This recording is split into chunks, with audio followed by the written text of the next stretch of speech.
Welcome everyone to the 6th Annual Shaindy Rudoff Memorial Evening. And I'd like to extend a special welcome, of course, to Hedda Rudoff and to Simone Sima.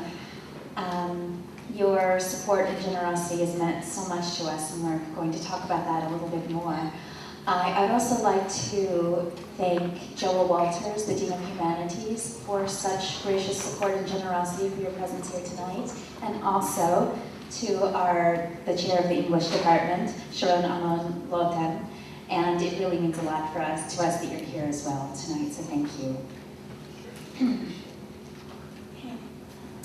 My name is Marcela Sulak, and this month marks my 2-year anniversary in Israel and 2.5 years as director of the Shaindy Rudoff Graduate Program in Creative Writing.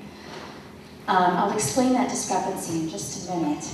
Tonight we're honoring the memory of Shaindy Rudoff, and this, along with Edgar Carrett's talk, should remain our primary focus. But with the departure of Alan Hoffman, who's really the force behind this program since its inception, I wanted to ensure Hedda Rudoff and all of you that this program will continue to honor Shaindy's memory, and it will respond to the generosity and efforts of the whole family. So I wanted to speak briefly to Hedda and to all of you about what has motivated me here since I've been here. In my first 6 weeks of directorship, I didn't know if I could do this or how I would do it or what it really meant. I was flying back and forth between Washington, D.C. and Tel Aviv, between American University and Bar-Ilan, teaching in person by day at one university and at night electronically by another. Thank God for swine flu, really, because that's what made this possible. We had this wonderful virtual electronic classroom thanks to the Department of Defense. So that's how I was able to do this. I hosted 2 different classes of 15 students for Pesach Seder, or as we called it, the oral poetry unit of the experience of poetry. And I was really glad that we had 2 nights of Chag for the first time so that I could host each class separately. The move meant all the things to me that it does to any new Ola, leaving my family, my support system, my friends, and like my neighbor, the President of the United States, I too had waited 4 years to occupy my nice home in Washington and for the community garden plot, and I had 5 closets. After 6 weeks of making daily pilgrimages from Jerusalem, where we lived out of suitcases, and going to Tel Aviv or to Bar-Ilan, to the Misrad Havnim, because you know it takes like 10 times before you get your documents, and to the Ganenets begging for them to take my 3-year-old daughter. My daughter had enough. She just had enough. We were on the bus in Jerusalem, and you know how those buses are on Thursdays, right? They're full of chalot and vegetables and goats and chickens and like screaming kids and whatever. And she just started to scream. She just started to scream. And I said, honey, I know you're tired. I know you miss your friends. I'm tired, and I miss my friends too. And I started to cry. And she said, Mommy, I'm really not that tired, and I don't really miss my friends that much. I like it here. We're gonna be okay. And I knew she was right. And so I just say this because I can't imagine what it's like to lose a child. But I would like to say that what you and Sheldon of blessed memory have made of your loss is astonishing, and it's generous, and we're doing our best to ensure that Shaindy's memory lives on. Over dinner Sunday night, Simone and I were talking to Evan as well about what it was like to be Shaindy's little sister and how she took you to all of her literary events and to dinners and to readings, and even though it was a new world for you, she always made you feel as if you had something to contribute, and that struck me. That was very important for me because that's what I think I would like to do here, and that's what all of us are trying to do, to show our students, to show all writers that they have something to contribute, something of value, even if they're new, and to help them find the voice and the manner in which to say this thing that they have to contribute. In his long love poem, Asphodel, that greeny flower, William Carlos Williams says this, "It's difficult to get the news from poetry, but men die miserably every day from lack of what is found there. And when I was a visiting writer in 2008, we actually had the last 2 classes of the semester in the Hadassah Hospital because one of our students was dying of cancer, and the other one was going through her 2nd heart transplant. And one of them did expire soon after the semester ended, but she told me, and I couldn't believe it at the time, but she told me, it meant so much to her that she was able to study poetry and to write just up until the very end. It meant so much to her. The other student, thank God, survived, and she's one of the poetry editors for the Illinois Review. And she's doing wonderful work, and she feels the same way, that it really gave her life meaning and just beautified it and helped her a lot. So I wanted to also say that thank you, Janice Weitzman. The Illinois Review has done sensationally. It's turned, where are you? It's turned into, it's turned from an alumni journal to an international journal, and it's really publishing important and urgent work. So we're very, very grateful to the alumni. This year's students, like the ones that came before them, are wonderful writers, and they're wonderful people. I've never seen such generosity actually among students. They've offered their homes for our journal fundraisers and for classes. They've baked goods. They've given of their experiences and their times. They've published in the New York Times, the Philadelphia Inquirer, and the Jewish Daily Forward, Moment magazine, that's one student, the Women's Quarterly Review. They have been the occasion for the first Granta magazine launch in Israel. And those who have published, we really are proud of. But those of you who haven't published, we are also very proud of, because I know you've used this program as an opportunity for learning to be generous readers, but exacting writers. And in doing this, you've made the world a better place to live in. You've made this world a place I want to be. So this is a program I want to be in.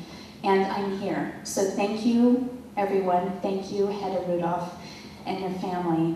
Thanks.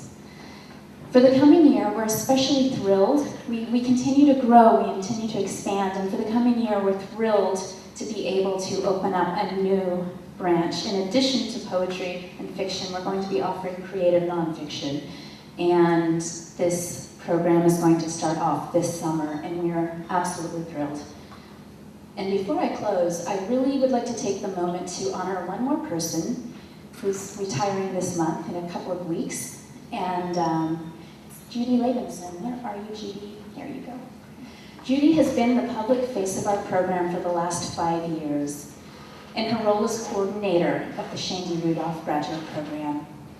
She's a graduate of our program. She was in the 2nd cohort of students, or the 3rd cohort, she corrected it. And since her graduation, she's published fiction and nonfiction in such journals as the Kenyon Review, the Southwest Review, and Creative Nonfiction. She held this program together during all of the traumatic changes, and she basically did everything except teach in the program, but she did teach privately and sent her students here. So I know a lot of you have been Judy students before you came here. When I arrived, as director, Judy scolded me, trained me, coached me, held my hand and took me to meet all the people I needed to meet. And you know what? She did the same thing to all of the graduate students who were here, right? You all received that personal attention from her.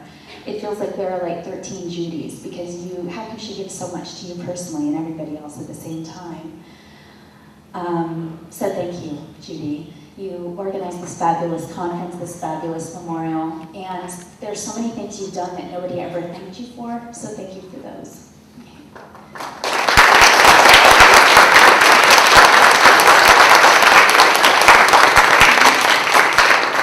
Judy tells me she's going to be doing belly dancing and yoga in addition to writing, so we hope you enjoy it, and we're not going to call you more than 5 times a week, okay? All right. Now, it's my honor to introduce Michael Kramer, who's going to give the Dvar Torah. And Michael is one of the founding members of the Shaindy Rudoff Graduate Program, along with Alan and Linda. He designed and he teaches the present incarnation of the William Solomon Jewish Arts Seminar. He knows our students more than any of us because he teaches every single one of them and brings them through the thesis proposal stage, or now the thesis introduction stage. He's a scholar and an editor, and most recently, he's been a translator of Esway Agnon, and welcome him for the Dvar Torah.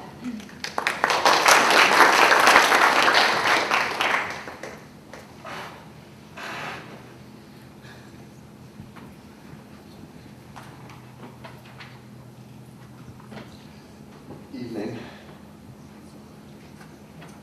I also want to thank Hedda, Simone, the members of the Rudoff and Miller families who are here. I want to acknowledge Joel Walters and Sharon Arman Motem, and Judy Levinson, and of course, the man so easy to honor, Alan Hoffman. Thank you all for coming. I especially want to thank this evening Edgar Carrot for agreeing to be here with us again.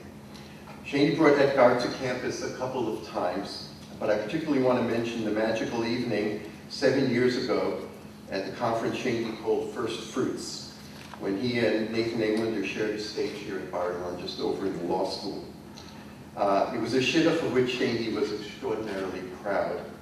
As it turned out, she had planted a literary friendship that bore its first fruits that evening and is still now bearing fruits. Shaindy was very ill then. It was just a month before she passed away. But she was still micromanaging the conference from her sickbed in New York. And as I recall, Avi Landis, who had Judy's job at the time, had her on the phone when the two writers were up on stage, reassuring her that the air conditioning was working properly, and that Edgar and Nathan had hit it off beautifully, and that the audience was charmed beyond belief. The success of that event brought Shaindy immense joy at that awfully difficult time. For that evening, and for this one, Edgar, it was Shaindy's idea that the program she was founding be a Jewish creative writing program. To that end, she inaugurated the Jewish Art Seminar as a forum in which the creative writing students could explore and debate the connections and tensions between Jewish culture and creative writing, or as Alan Hoffman put it, creative texts and Jewish contexts. Thanks to the tireless efforts of Sheldon Rudoff, Zichrono Livracha, and the generosity of the Solomon family, that seminar is now the William Solomon Jewish Art Seminar, in which the creative writing students survey a broad range of Jewish texts, from the Bible and Talmud to Yehuda Halevi and Heinrich Heine and Nachman of Bratslav and Franz Kafka and Isaac Babel and Shai Agnon and indeed Edgar Carrot. We survey these writers and discuss and sometimes argue, or more than sometimes argue, about what a Jewish literary tradition is, what it means to write within one, about the demands a literary tradition makes upon a writer, and the opportunities it offers. Like creative writing students everywhere, our students now mostly write stories and poems, but I think that Divrei Torah also constitute a literary genre, a quintessentially Jewish form of creative nonfiction. So, you don't believe me? So to offer a Dvar Torah, you probably won't believe me after I'm finished either. So to offer a Dvar Torah at the Shaindy Rudoff Memorial Evening is not simply to make a ritual-like gesture to a religious university, God forbid, but to speak in a substantive way to Shaindy's foundational idea of linking in a pedagogical framework Jewish tradition and literary creativity, to address the tension between what Shaindy might have called scriptural enslavement and artistic liberation, the freedom necessary to create. Now, this week's Torah portion, Parshat Bahar, offers us a scriptural call to freedom. In Leviticus 25, the chapter that deals with the Jubilee year, we find the famous injunction to proclaim liberty throughout all the land, best known to Americans at least for having been inscribed upon and giving the name to that big cracked bell in Philadelphia. In Hebrew, Uchatem Dro ba'aretz v'chol yosheveha. The Hebrew word translated as liberty is dro. It's an unusual word. This is the only place it appears in the 5 books of Moses, and when it appears in the later prophets, Isaiah, Jeremiah, and Ezekiel, they are clearly invoking its use here in Leviticus. The Talmud in Masechet Rosh Hashanah tells us that all authorities agree that the word dro means liberty or freedom. But they disagree, what do you expect? They disagree on the derivation of the word, and hence on the implications of its meaning. Rabbi Yehuda claims that the word derives from the word ladur, to dwell, and that liberty refers to, that the liberty referred to is the freedom to dwell in one's home and to go about as one pleases. It is this restricted definition that Rashi, alert to the immediate literal context of the verse, offers in his commentary on Leviticus 25:10. In the Jubilee year, all slaves, whether or not they have completed their terms of indenture, are declared free to return to their homes and to conduct their own business wherever they want, and not at the whim of their masters. The liberty proclaimed, according to Rashi, is a comic return to a status quo ante, to the routine of life before poverty and debt led the unfortunate to give up their homes and to enter into demeaning servitude. But the Talmud also offers us another derivation of the word dror, this in Masechet Shabbat. It is also linked to the verb ladur, but in a significantly different way. Here, the Talmud notes that dror is the name of a small bird, variously translated as a sparrow or more often as a swallow. As in Proverbs 26:2, katzipor lanud kadror lauf, as the bird wanders, as the swallow flies. Such a bird, the school of Rabbi Yishmael notes, dwells in a house as it dwells in the field. In other words, as Rabbi Bar-Ilan explains, such a bird will not accept authority. It cannot be domesticated. Its home is everywhere and nowhere. Curiously, it is this ornithological etymology, I like that, ornithological etymology that is cited as authoritative by another exegete, of Avraham ibn Ezra, in his commentary on Leviticus 25:10. So construed, the liberty proclaimed in the Jubilee year seems to be something broader than what Rashi imagines. A romantic, unfettered, unmastered liberty, to be, as we say nowadays, free as a bird. So which is it? Rashi's comedy of return, or Ibn Ezra's romance of escape? Before I suggest an answer and hand the evening over to Edgar and Evan, let me say two things. First, the difference between Rashi and Ibn Ezra does not have halachic ramifications. Ibn Ezra does not suggest that the Jubilee year confers upon anyone anything other than what Rashi's more literal, contextual reading suggests. Still, when defining liberty, Ibn Ezra resists the more restrictive literal and insists on the expansive metaphorical. Second, Ibn Ezra adds a very poignant note to his ornithological exegesis. I had to enjoy myself a little bit. Ornithological exegesis of the word dror. This small bird called dror, he says, will sing when it's free, but when it is captured by man, it will not sing. It will refuse to eat, and it will die. With apologies to Paul Lawrence Dunbar and Maya Angelou, Ibn Ezra suggests that the caged bird does not sing.